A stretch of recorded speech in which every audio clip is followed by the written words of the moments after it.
Ich gehe auf jeden Fall gleich schlafen. Morgen ist Raffa-Feste 500 Tag 1. Ich höre den Wind schon draußen fauchen.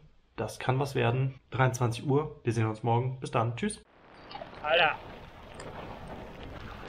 Ha. Hallo und herzlich willkommen zu einer neuen Jahresausgabe von Raffa-Feste 500. Dieses Jahr 2022. Es ist der 24. Wir haben 9:30. Und es startet natürlich direkt wieder gebührend, wie sich das hier im Rhein-Erft-Kreis gestalten muss. Es regnet. Ich habe mich heute entschieden, ohne Schutzbleche zu fahren. Natürlich zahle ich jetzt ein bisschen die Zeche dafür, aber ich habe die Hoffnung, dass es heute ein bisschen besser wird, wettertechnisch noch. Ihr seid wieder dabei. Viel Spaß dabei.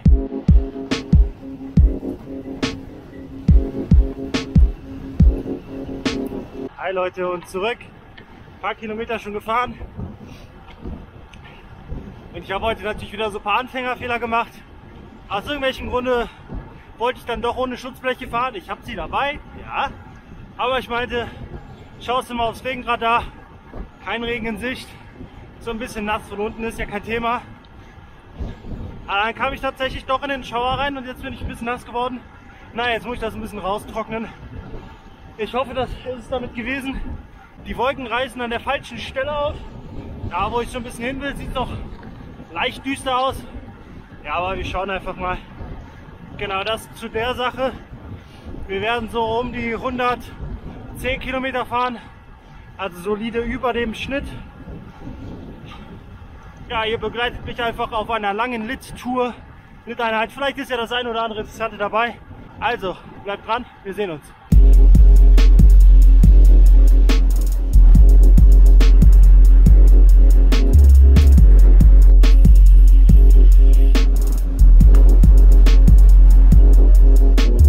Eine Stunde gefahren, das heißt etwa 30 Kilometer und im Umkehrschluss heißt das, ich fahre jetzt noch 80 Kilometer. Das Wetter hat sich entschlossen, besser zu werden. Der Wind ist nach wie vor sehr stark. Ich fahre auch noch primär in die Hauptwindrichtung, wie immer.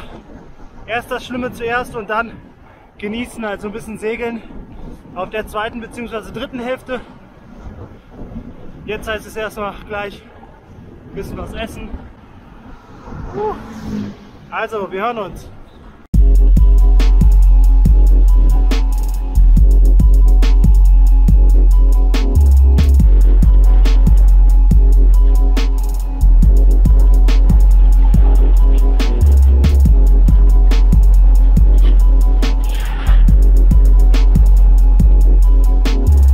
So, ich hatte kurz Standzeit. Ich war kurz pinkeln.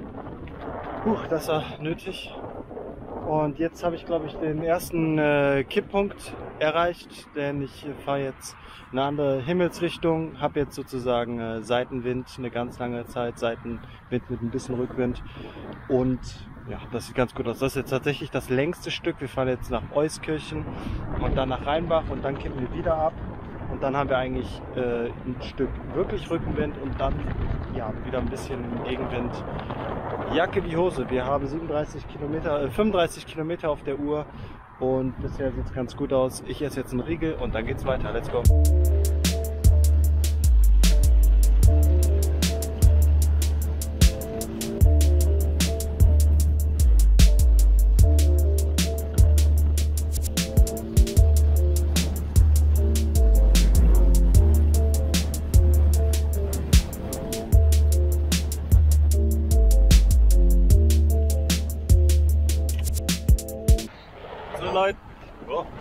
So Leute, ich habe mich lange nicht mehr gemeldet, aber wir haben jetzt roundabout 90 Kilometer auf der Glock, 3 Stunden gefahren. Und bis dahin fühlt es sich auch ziemlich easy an, bis Kilometer 80 würde ich sagen. Aber ich merke schon irgendwie, dass wenig Schlaf und jetzt letzten Tage das Fueling, also die Esssituation jetzt nicht optimal waren, würde ich sagen. Ich fühle mich halt so sehr gerädert gerade und freue mich, dass wir knapp 20 Kilometer nur noch fahren müssen. Ja, und dann haben wir es für heute geschafft mit den 110 Kilometern, aber echt gerade sehr, sehr anstrengend, finde ich. Ich kurbel jetzt die 20 Kilometer runter und das soll es für heute gewesen sein. Wow!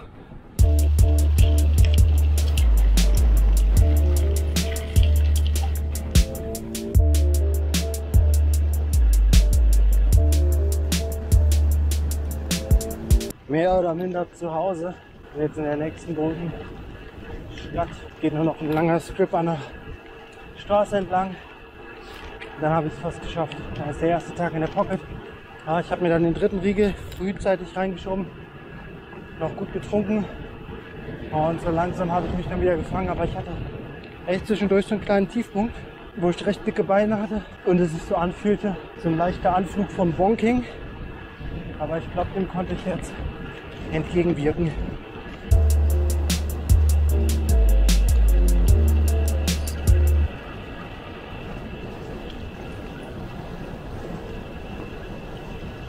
Sehr gut erzogener Hund.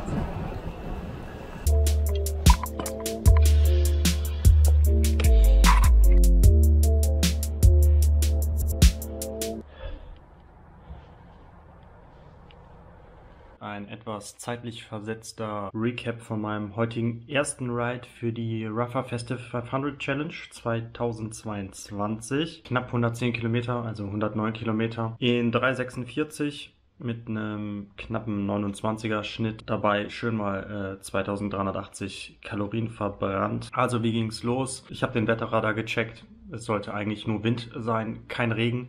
Ich fahre los und ich fahre im Regen los.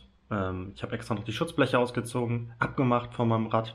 Dachte mir, hoi, ein bisschen nass von unten, alles kein Thema. Aber es war sau nass. Bin ich weitergefahren Richtung Düren raus. Das war auch abzusehen, dass ich Gegenwind habe die ganze Zeit bis Düren. Habe dann noch aufgeschlossen auf eine andere Gruppe. Das ist hier im Rhein-Erft-Kreis eine ganz bekannte Gruppe, die Hövelgründe. Habe mich denen aber nicht angeschlossen, bin vorbeigefahren und bin meinen eigenen Stiefel gefahren, also Richtung Düren. Dann bei Stockheim habe ich die Kehre gemacht und bin dann Richtung Ost-Südost gefahren.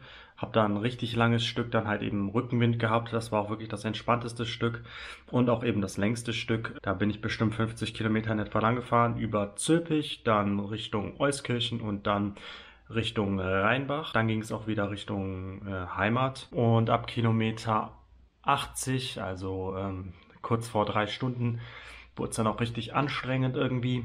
Beine waren dick und irgendwie, also Temperatur war überhaupt kein Thema und Wind eigentlich auch nicht. Aber man hat dann schon gemerkt, also dass meine Fitness aktuell nicht so krass am Start ist gerade und war halt dann wirklich ein bisschen anstrengend. Hatte auch so kurz das Gefühl, dass ich bonke, also grau werde, Glykogenspeicher leer. Hab dann einen Riegel vorgezogen, gegessen und habe dann die letzten 30 Kilometer runtergerissen. Ging dann, war ein bisschen, ja, war nicht ganz so toll, aber ich habe mich dann irgendwann wieder gefangen. Und also das war der Tag 1. Morgen ist ganz schlechtes Wetter angesagt, regenmäßig. Da überlege ich mir ganz gut, ob ich fahre und vielleicht kann ich das taktisch machen, irgendwie wann anders fahren. Wie gesagt, erster Tag, 110 Kilometer. Jeder gemachte Kilometer ist ein Kilometer für die Challenge. Also bleibt dran, wir sehen uns. Benedicted. Cheers!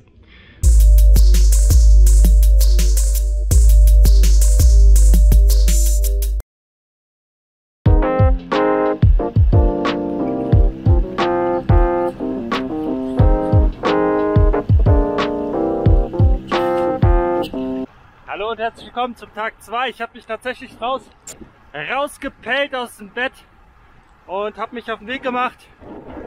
Heute einfach spontan früh raus, denn das Wetter sieht vor, scheiße zu sein, schlimmer als gestern. Der ganze Tag ist eigentlich vorgesehen, nass zu sein. Ja, die ersten 2 Stunden des Tages, also wo ich aufgestanden bin, ja, von 9 bis 11 soll es da noch am wenigsten regnen. Ich fahre jetzt 2 Stunden schön die Lit-Einheit. Der Wind hat sich ein bisschen gedreht. Das heißt, ich habe jetzt beim Rausfahren Rückenwind. Ich habe Podcasts auf den Ohren. Ich versüße mir den Morgen etwas mit entspannten Stimmen in meinem Ohr und reiße jetzt einfach hier die Minimal-Kilometeranzahl runter. Und ihr seid wieder dabei. Viel Spaß dabei. Ich merke, dass ich auf einer anderen Matratze penne. Meine Hüften sind noch ein bisschen steif. Die müssen erstmal eingefahren werden.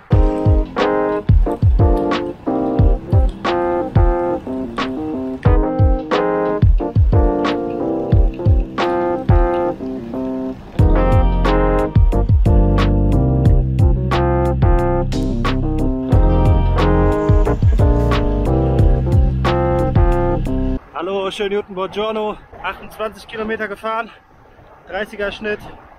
Ich versuche noch mindestens bis 30 rauszufahren irgendwie und dann irgendwie den Bug zu schlagen. Damit ich so auf 60, am Ende vielleicht 65 Kilometer komme. Eigentlich müsste ich noch ein bisschen mehr, weil ich kenne das, ich kenne mich. Wenn ich auf dem Rückweg bin und schon an der Heimat vorbeikomme, dann sehe ich es eigentlich nicht, an der Heimat vorbeizufahren und nochmal irgendwie einen Extra-Loop zu fahren. Also muss ich mich jetzt hier austricksen und eigentlich 35 Kilometer fahren, bis ich drehe. Und es ist die ganze Zeit relativ einfach, weil ich halt so einen Rückenwind habe. Heute kommt Wind aus Südost. Ich zeige es euch gleich mal. Ich weiß nicht, ob ihr es seht, da vorne sind Windräder und die Blasen so, die sind so nach links gedreht und zu mir nach hinten, ja. Und da, zack, zack, oder so, da muss ich gleich hin. Das heißt für mich, dass ich jetzt gleich leichte Anstrengung empfinden werde und ein bisschen arbeiten muss. Ja, Happy Birthday. Also, jetzt ist der Zeitpunkt gekommen, wo ich reindrehen muss. Oh. Und instantan spüre ich doch den leichten Windzuwachs. Weiter geht die Reise.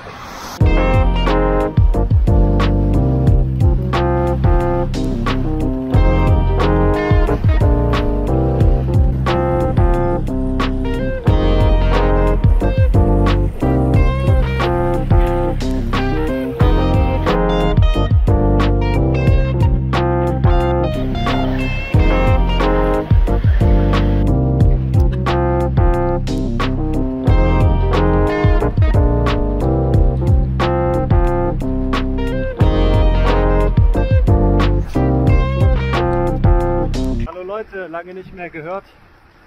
Ihr habt lange nichts mehr von mir gehört. Ich war jetzt echt eine lange Zeit draußen, mit dem Wind gekämpft und einfach um nach Hause zu kommen. Heute ist die Aquaman Edition. Es ist echt nass. Aber das ist gar nicht so das Problem, denn das Problem ist eigentlich nur, wenn es schon nass ist, wenn du noch nicht losgefahren bist. Mal kurz die hochketten. Das funktioniert ja hier hervorragend. Ja, herrlich. Uno momento, por favor. Ja, meine Hände sind ein bisschen kalt. Was ist hier los? So nämlich. Ey, da spackt hier noch die Schaltung jetzt auf einmal rum. Also, das Wetter setzt wieder dem Rad ordentlich zu, aber es funktioniert sehr gut. Ich bin nach wie vor ohne Schutzbleche unterwegs. Ich bin nass wie Scheiße, aber das ist egal. Jetzt haben wir schon die 71 Kilometer auf der Uhr. Ich bin auf der Home Straight. In etwa noch 10 Kilometer nach Hause. Und dann ist der Tag auch zwar in der Box.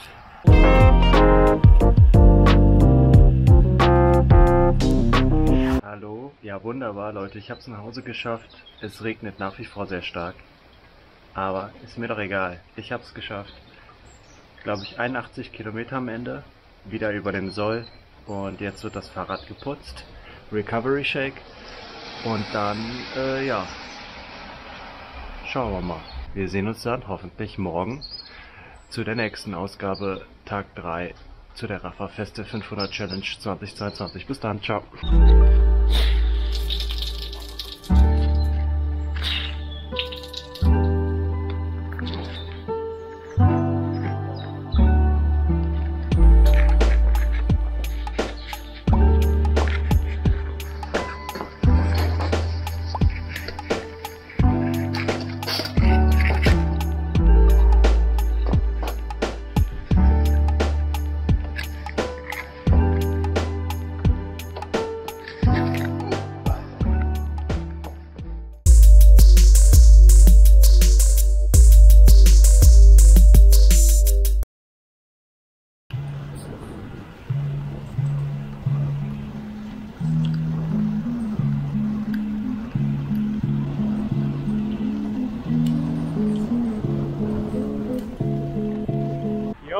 Herzlich willkommen zu meinem dritten Tag der Rapha Feste 500 Challenge 2022. Hey, wir haben heute grandioses Wetter, kein Regen, Sonne, etwas frischer als die letzten Tage. Aber ey, voll geil. Die Sonne scheint, der Himmel ist relativ klar. Und für heute auf dem Menü knapp 150 Kilometer. Ich fahre von Köln Richtung Aachen, erledige kurz ein paar Sachen da und dann geht es über Umwege auch wieder zurück. Mega geile Strecke hoffentlich. Ist natürlich ein Brett. Wir fahren jetzt erstmal in den Südwestwind. Ja, das ist so in etwa die Geschichte für heute. Ich halte euch auf dem Laufenden. Wir sehen uns. Bleibt dran, bis dann, ciao!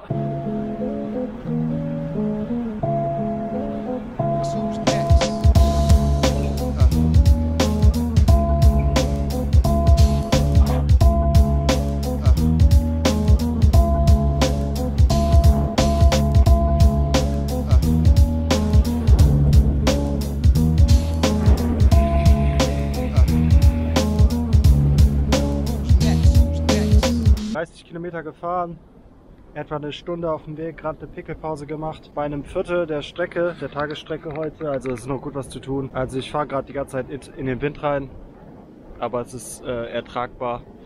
Da sind die Windräder, falls ihr es seht, hier oben hinter den Bäumen, aber ist alles relativ machbar und ich fahre jetzt weiter, keine Zeit verstreichen lassen.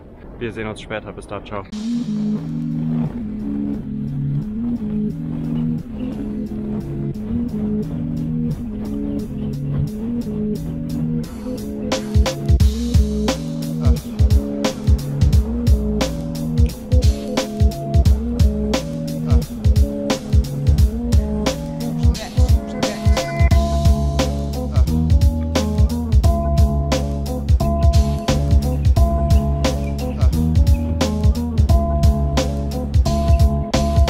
Leute, ich dachte, ich melde mich nochmal.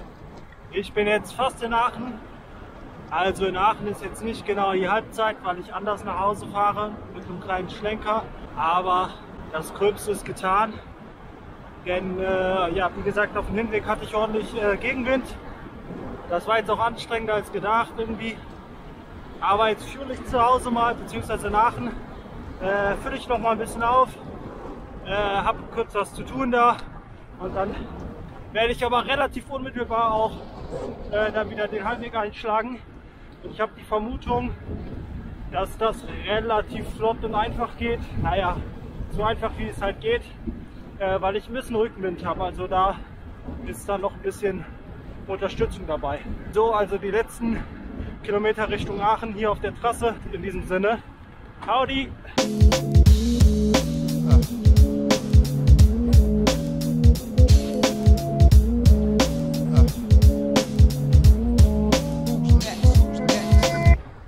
Alles getan in Aachen, was ich tun musste. Jetzt geht's rapido wieder zurück nach Köln.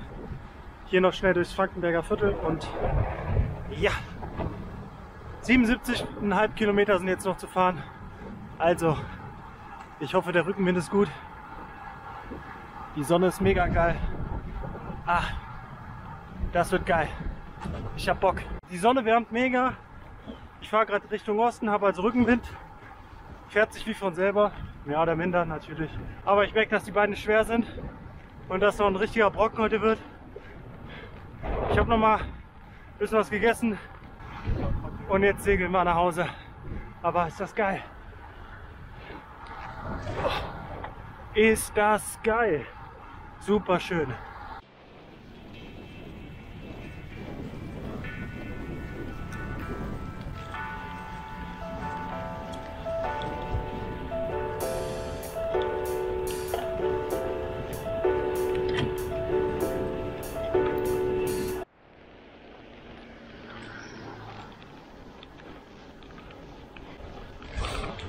Ja, das ist Stolberg. Das hat das Berg im Namen. Ja, moin. Was soll das? Wieso schickt ihr mich da hoch? Seht ihr das?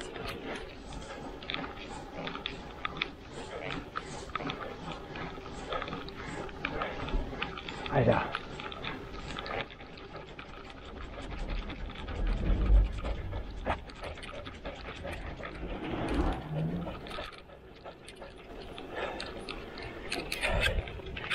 Alter.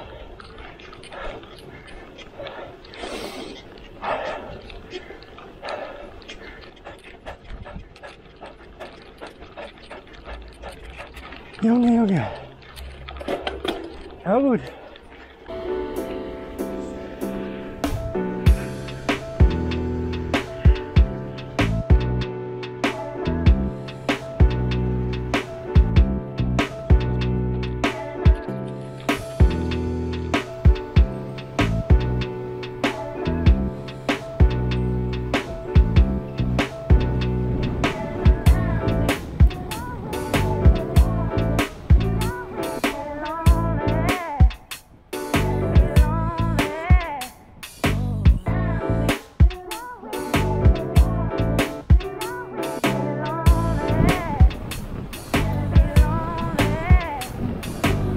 Ah, mega geil. Seht ihr das im Hintergrund? Die Sonne geht unter, die Wolken, unnormal geil. Also von den Umgebungen und so alles toll. Ich hatte gerade eine Abfahrt, einer meiner Lieblingsabfahrten.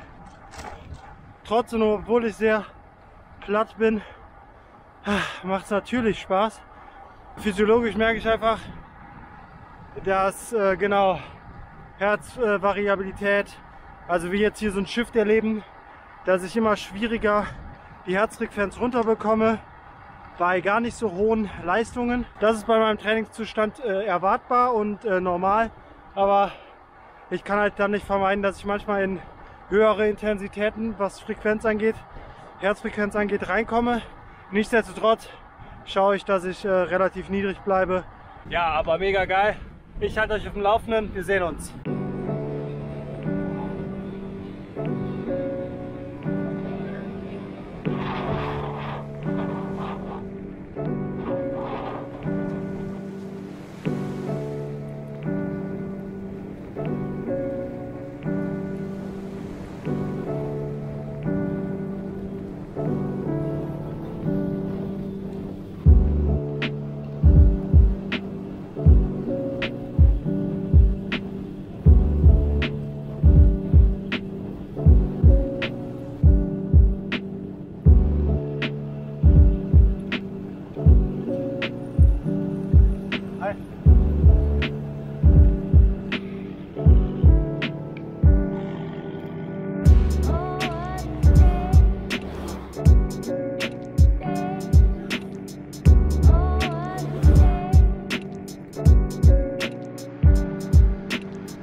Ey Leute, es macht gerade einfach mega Bock. Ich habe einfach nur Rückenwind. Hab nur noch knapp 30 Kilometer zu fahren. Und es bockt einfach so sehr. Die Sonne geht unter, das Wetter ist top. Gerade noch ein paar Leute getroffen. Echt zu paar Passagen mega geballert. Ah. Ja, jetzt bin ich hier richtig in Rennsimulation. Und jetzt nichts mehr mit Lit-Training. Der Puls will eh nicht mehr runter. Ich habe die Ziellinie vor Augen und ich baller einfach nur noch richtig. Hey, es macht einfach so Spaß. Egal. Morgen sind meine Beine wahrscheinlich deswegen platt. Aber egal, es bockt gerade einfach so. Und dann soll man es einfach machen. Woo!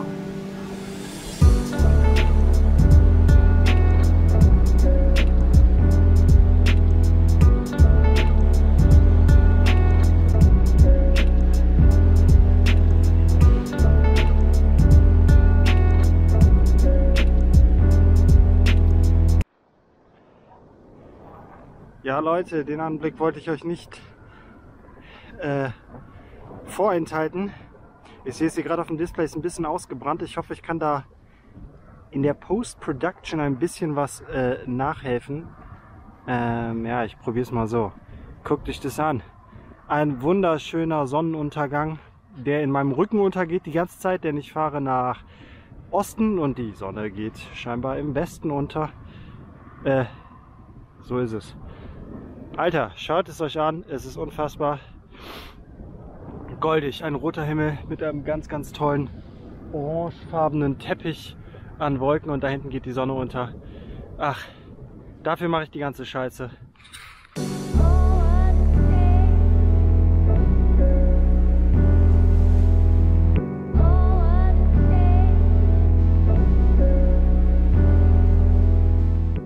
Ich wollte mich noch mal kurz melden, denn ja, Viel Zeit ist nochmal ins Land gegangen. Ich hatte jetzt direkt nach der Fahrt jetzt nicht so Lust, irgendwie noch was aufzunehmen.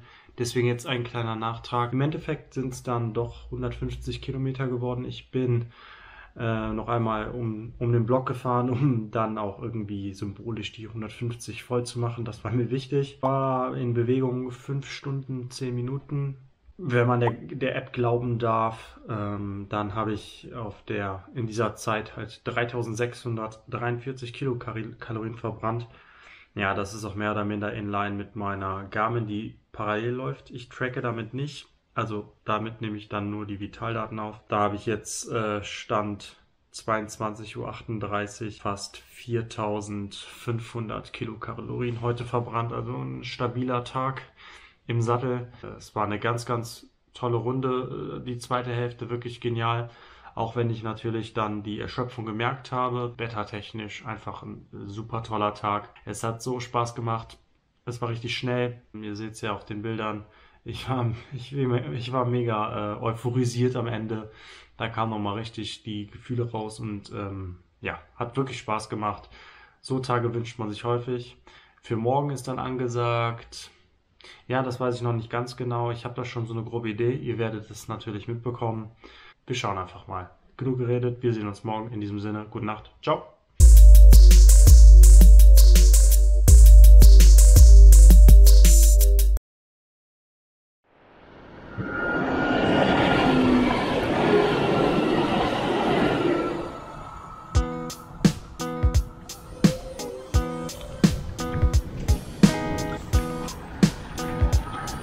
Hallo und herzlich willkommen zu meinem 4. Tag der Rapha Der 4. Tag meiner Rapha Fest 500 Challenge. Für mich geht es jetzt nach Bonn. Auf den Drachenfels habe ich mir rausgesucht. Ich weiß gar nicht, ob ich da schon mal mit dem Fahrrad hoch war. Oh, doch. Grüße gehen raus an Olli. Mit ihm war ich, glaube ich, schon mal da oben. Und noch ein paar andere, Franzi und Thomas. Shoutout. Doch, da war ich schon mal. Aber ich habe noch ein paar Verpflichtungen. Ich habe was zu erledigen in Bonn. Auf dem Menü heute 100 Kilometer. Heute hatte ich eigentlich gar keine Lust. Und darüber hinaus habe ich leichte Sitzbeschwerden. Ich hoffe, das fährt sich raus. Ich halte euch auf dem Laufenden. Wir sehen uns. See you!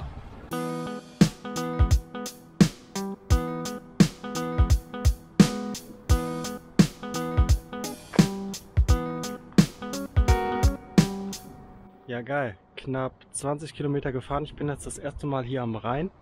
Mega schön. Und im Hintergrund, ich zeige es euch, sieht man auch schon Königswinter und die Gipfel des Siebengebirges, speziell den Drachenfels, wo ich später drauf fahren werde. Also mega cool. Ich sehe es jetzt schon die ganze Zeit und schlängel mich jetzt mal den Rhein hier hoch. Wir haben in Summe noch 80 Kilometer vor uns. Meine Beine fühlen sich gut an. Das Sitzfleisch ist jetzt auch wieder ein bisschen besser, die Situation.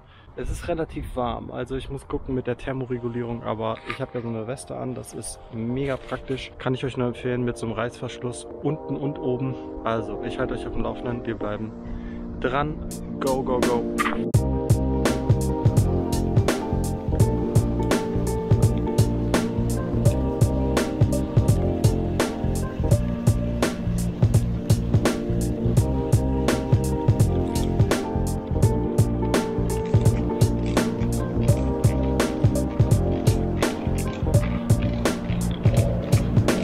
So, ich habe soeben die Rheinseite gewechselt über jene Brücke. Genau, und jetzt fahre ich hier am Deich lang und es ist nicht mehr allzu weit bis nach Königswinter ins Siebengebirge. Und da vorne ist so ein Skater, den hatte ich schon eingeholt. Der hat richtig Speed drauf, richtig geil. Also, bleibt dran.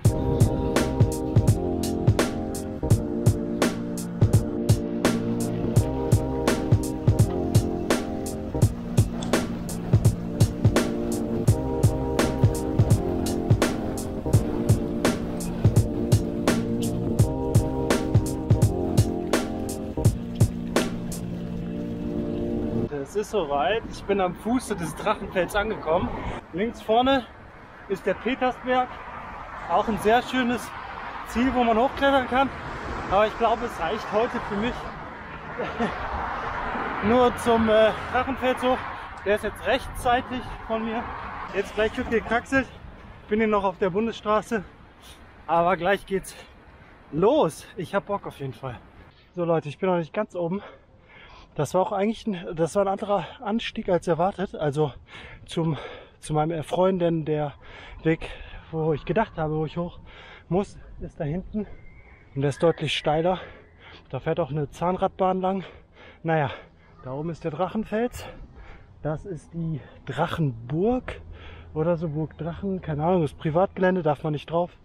Da drüben ist die andere Rheinseite. Und ich kurbel mich jetzt weiter hier hoch.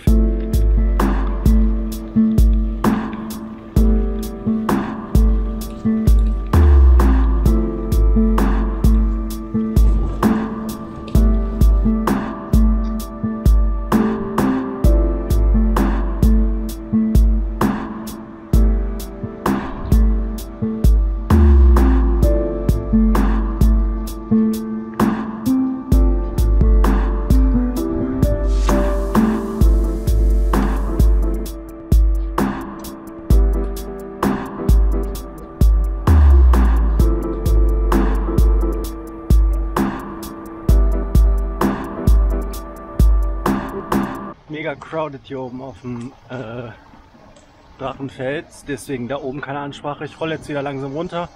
War echt ein cooler Anstieg, ganz entspannt hochgepaced.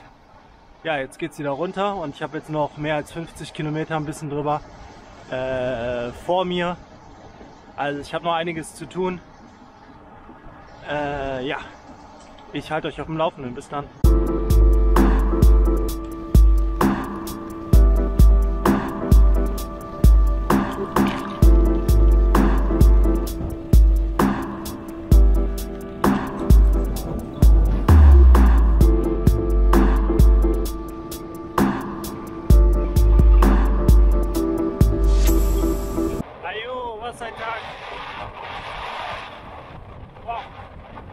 Ich habe mich jetzt lange nicht mehr gemeldet, habe aber auch gut Strecke gemacht. Ja, die Beine sind ein bisschen platt. Ich habe jetzt nur noch knapp 30 Kilometer, also unter 30 Kilometer ein bisschen zu fahren. Ja, wird jetzt auch ein bisschen anstrengend, weil ich jetzt wieder exponiert bin. Der Wind nimmt jetzt zu, weil ich ein bisschen reindrehe. Aber ja, wird schon. Ich packe jetzt noch einen Riegel rein und dann rappen wir das jetzt gleich schön ab. Also, in diesem Sinne, weiter geht's.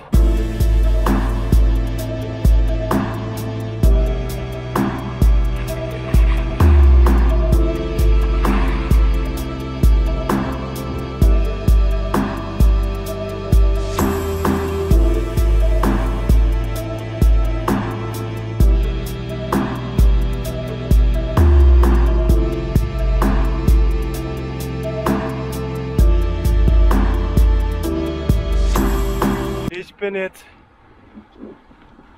mehr oder minder fertig. Ich muss noch knapp 10 Kilometer fahren, habe knapp 90 Kilometer gefahren, habe Rückenwind. Letzter Anstieg hier, eine kleine Erhöhung und dann habe ich das Gröbste geschafft. Auch wenn ich heute nur bisher 3,5 Stunden auf dem Rad war, kam es mir halt viel anstrengender vor. Der Popo, also die Gesäßschmerzen, die Gesäßschmerzen haben dann irgendwann nachgelassen. Aber generell so lange im Sattel zu sitzen und so häufig die Tage, das merkt man dann schon. Also ich stehe mal wieder auf. Kadenz ist heute auch ein bisschen low. Herzfrequenz will auch nicht hoch. Also eine ziemlich entspannte Einheit heute. Gefühlt war sie natürlich anstrengender. Also auch immer wichtig, nicht nur die Werte sind entscheidend, sondern auch das Gefühl, also wie heißt das?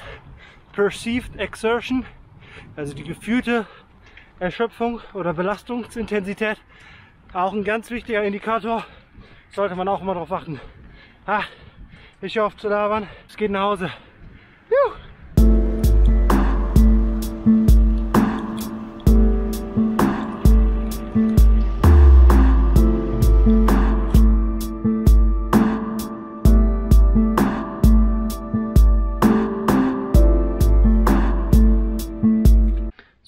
Leute, Tag 4 der Raffa-Feste 500 Challenge für mich heute auch wieder absolviert. Ich habe es tatsächlich geschafft, dann irgendwie doch 100 Kilometer abzureißen. Es fühlte sich wesentlich schwerer an als so ein Tag wie gestern. Vermutlich, weil ich eben gestern 150 Kilometer gefahren bin, fühlten sich heute 100 Kilometer schon relativ anstrengend an, muss ich doch sagen. Ich habe die ganze Sache ruhig angehen lassen. Ja, im Endeffekt sind wir dann 3 Stunden 46 unterwegs gewesen, 100 Kilometer und das Ganze mit einem 26,5er Schnitt, also sehr, sehr ruhig. Muss ich aber auch sagen, war ich ganz dankbar drüber, denn Beine waren doch schon relativ gut angeschlagen. Ich bin heute auf die Waage gestiegen. Und ich glaube, so leicht war ich noch nie. Ich habe jetzt heute Morgen 73 oder nach der Tour 73,2 Kilo gewogen. Also konstant geht das hier runter mit dem Gewicht. Das soll es für heute gewesen sein. Also wir haben jetzt nur noch 60 Kilometer vor der Brust. Also wir sind 440 bisher gefahren für die Challenge. Bleibt dran. Wir sehen uns. Bis dann. Ciao.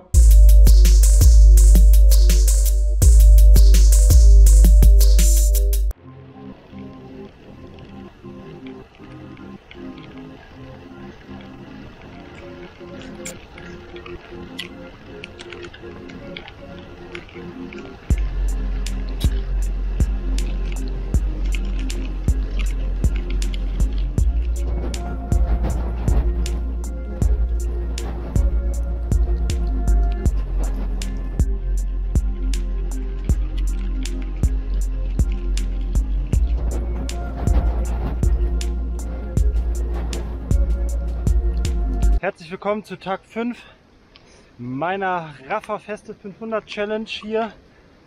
Ich bin wieder in Aachen. Ich habe einen anderen Helm auf, wie ihr sehen könnt. Ich habe meinen vergessen. Andere Geschichte, vielleicht mal wann anders. Ich halte mich heute kurz, beziehungsweise jetzt halte ich mich kurz. Ich stehe für einen Moment. Ich habe mir einen sehr lausigen Zeitpunkt ausgesucht, Fahrrad zu fahren. Ich hätte viel früher fahren sollen. Habe nicht aufs Radar geschaut. Es ist lausig, es regnet. Es windet wie Arsch, also ich fahre gerade komplett in den Südwind. Unfassbar. Aber ich habe es mir so ausgesucht, das gehört dazu. Jetzt gibt es da ganz viele Männersprüche, nur die Harten kommen in den Garten, bla bla bla bla bla. Aber das sind einfach so Motivationsbrücken, die ich mir gerade schlage. Ich könnte jederzeit umdrehen, aber daran ist nicht zu denken. Und das ist das, was einen von den anderen unterscheidet. Man fährt, egal was ist. Lasst euch nicht beeinflussen von den Dingen, die draußen los sind. Macht einfach euer Ding. Ich mache mir das so, ich frame mir das so. Es wäre keine Herausforderung, wenn es nicht herausfordernd wäre. Es wäre viel zu leicht, jetzt die 500 Kilometer irgendwie zu machen. Ist ja auch scheißegal, wie das jeder macht. Das ist jedem selber überlassen. Aber für mich, ich muss mir das einfach gedanklich so framen. Das hier ist eine Herausforderung. Und es wäre einfach viel zu einfach ohne solche Bedingungen. Bei Sonnenschein kann die Scheiße jeder, ne? Immer unter der Prämisse, dass das jeder so machen kann, wie er will. Das schmälert nicht die Leistung eines anderen, der es anders macht, oder einer anderen, die es anders macht. Für mich ist aber einfach jetzt so, die Wetterlage ist scheiße, die Linse ist nass, ihr seht es. Aber egal, ich ziehe durch, mir ist kalt, ich halte mich kurz, damit ich nicht noch kälter werde. Und dann rocken wir das Ding runter, umso geiler die Genugtuung, wenn es dann fertig ist. Ich fahre heute 62 Kilometer, ich muss 60 fahren, damit die Challenge vorbei ist. Ich hätte morgen noch einen Tag, aber egal. Ich ziehe die Scheiße jetzt durch, rappe das jetzt hier ab und dann habe ich es geschafft, verdammte Scheiße. Let's go!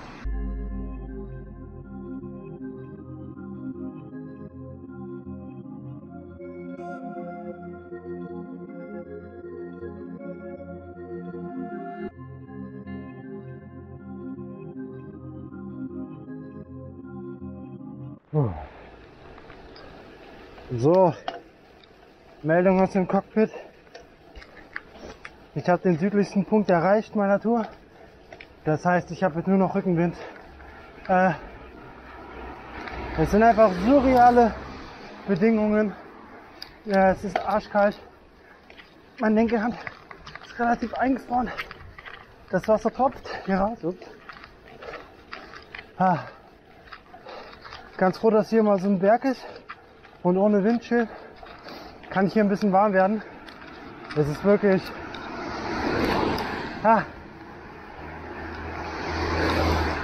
Ich bin das ein Glück gewohnt, diese Geschichten. Das ist der Wahnsinn. Darfst du keinem erzählen, dass ich hier freiwillig raus bin.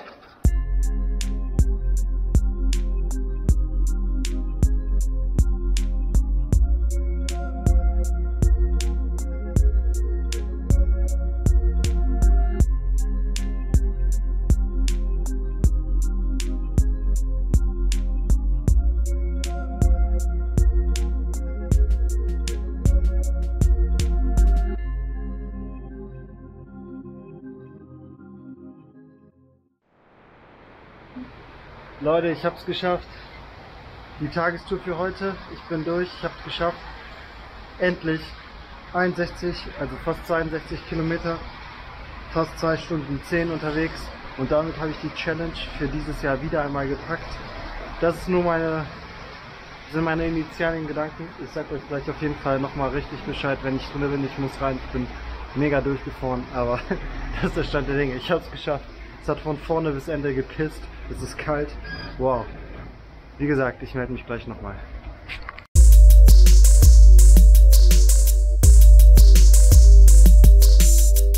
Also Leute, ich habe es am Ende doch nicht mehr geschafft, irgendwas aufzunehmen am letzten Tag. Es ist ein riesiges Fenster an Zeit vergangen und ja, ich befinde mich gerade im Schnitt. Wir sind am Ende meiner kleinen Compilation. Vielen Dank, dass ihr so lange dran geblieben seid. Fassen wir kurz zusammen. Ich bin in Summe 501,9 Kilometer gefahren und dafür habe ich eine Bewegungszeit von 17 Stunden 34 Minuten gebraucht. Was aber noch viel interessanter ist, hier diese Grafik, die ich euch jetzt mal zeige. Und zwar unten sind abgebildet die Kilometer, die ich täglich fahren muss. Man sieht es hier, die 62,5 immer weiter pro Tag. Auf 8 Tage abgewälzt, kumuliert, ergibt sich daraus diese steigende Gerade, 62,5, 125 und so weiter. Dann schauen wir uns nochmal die zwei anderen Graphen an und zwar habe ich einmal horizontal abgebildet die gefahrenen Kilometer verglichen mit den zu fahrenden Tageskilometern. Also wir sehen hier am 24. musste ich 62,5 fahren.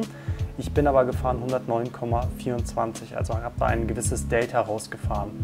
Gucken wir uns weiter den zweiten Tag an, den 25. Da bin ich 80 Kilometer gefahren. Bin praktisch immer noch, habe ein kleines Delta rausgefahren. Den 26. bin ich überhaupt nicht gefahren, da habe ich natürlich dann ein negatives Delta. Am 27. bin ich dann 150 Kilometer gefahren und habe da entsprechend ein großes Delta zum Tagesmittel rausgefahren und so weiter und so fort. Gucken wir uns die andere Gerade an, die praktisch auch die ganze Zeit steigt. Das sind die kumulierten Kilometer, die ich gefahren bin und das ist auch ganz interessant. Ja, wir beginnen auch wieder mit 109,24 am ersten Tag. Da bin ich praktisch über dem Soll, zweiten Tag ebenso. Also ich verfolge da praktisch eine versetzte Parallele überhalb des kumulierten Sollwerts. Dann habe ich hier eine Gerade, ja, ergibt sich, ist logisch, weil ich da keine Kilometer fahre, bleibe praktisch beim Ausgangszustand vom 25. Und am nächsten Tag ist die Steigung dann höher als die der kumulierten Geraden. Und am nächsten Tag fahre ich ja rüber auf den Drachenfels hoch, da nochmal 100 drauf, dann komme ich auf die 440. Dann wieder eine Horizontalbewegung, bleibt natürlich dann bei 440, mache dann wieder eine Parallele, weil ich halt eben genau diese 62 Kilometer nochmal fahre und komme dann auf diese 501 und am letzten Tag, da muss ich gar nicht mehr fahren, weil ich meine Challenge schon abgeschlossen habe. Ja, ich hoffe, das war ein bisschen interessant für euch. Jetzt habe ich mich schon wieder ein bisschen verhaspelt. Mal gucken. In diesem Sinne, wir sehen uns spätestens wieder bei der nächsten Rafa Festes 500 Ausgabe 2023. Macht's gut, Velo Addicted. Cheers!